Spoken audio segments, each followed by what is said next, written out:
Bonjour et bienvenue sur la chaîne de Monsieur Porc, la chaîne qui joue à Samurai Shodown avec ses potes, parce qu'entre potes on aime bien se trancher, c'est comme ça dans la Death Valley, avec Asquith qui s'est perdu, qui a mis son petit costume rose le plus beau qui existait, qui a sorti son anachronisme le plus death metal qu'il pouvait trouver, et qui ma foi s'est fait bien trancher après avoir perdu son armée.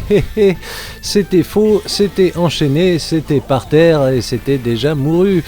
C'est ça, Samurai Shodown, c'est cette époque du Japon, on était aux États-Unis, on faisait des perfects, on se faisait péter dessus, on connaît tous. C'est extrêmement violent, c'est à base d'Aomaru qui s'est pas marré en tapant sur ses amis, qui l'a fait saigner, c'était comme ça qu'il les a fait tomber. Et ma foi, à cette époque, personne venait lui faire un procès, et non, on laissait les gens tranquilles au niveau de la tuerie, et c'était quand même pour ça qu'on aimait cette époque qui n'a jamais existé, où on emportait les morts dans un sac à patates en se foutant de leur gueule. Après, on allait faire un tour à Versailles qui n'a jamais ressemblé à ça, qui n'a jamais sonné comme ça, avec une Charlotte qui n'a jamais ressemblé à ça, qui est Charlotte d'ailleurs, on ne le saura jamais, et que des fois on se regarde en chien de faïence un moment dans Samurai Shodown avant de se donner l'estocade finale.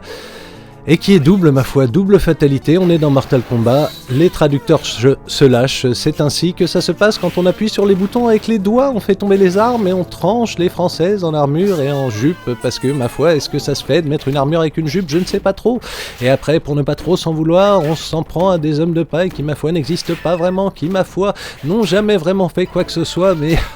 qu'est-ce que ça fait du bien de les trancher, qu'on se rappelle que c'était l'époque bénie où on faisait des rouleaux avec des hommes des vrais, que dans la forêt il y avait des animaux des vrais qui encourageaient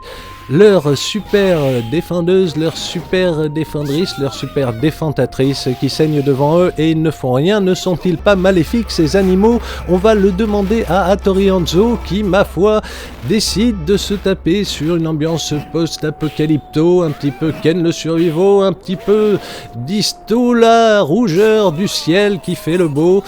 Ça ne l'empêchera pas de se faire trancher, c'est comme ça que ça s'est terminé. Ah, vous vous souvenez des époques où on inventait des personnages historiques qui avaient existé pour les réinventer avec des bouboules, parce que ça fait battre le cœur, parce que ça fait sortir les gésiers de feu de la terre, parce que ça fait sortir le démon de la pierre, parce qu'on se demande pourquoi il est enfermé dans un kinétoscope à l'arrière-plan. Le pauvre, il avait l'air bien plus intéressant comme boss final, mais c'est comme ça, c'est la vie, on ne choisit pas toujours qui notre adversaire pardi, et le voilà par terre.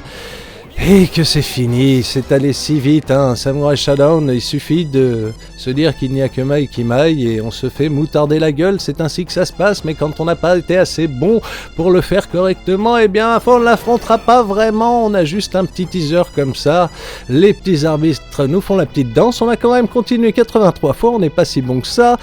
Aomaru nous fait son meilleur Wayne's World et je vous dis merci pour ça, à plus.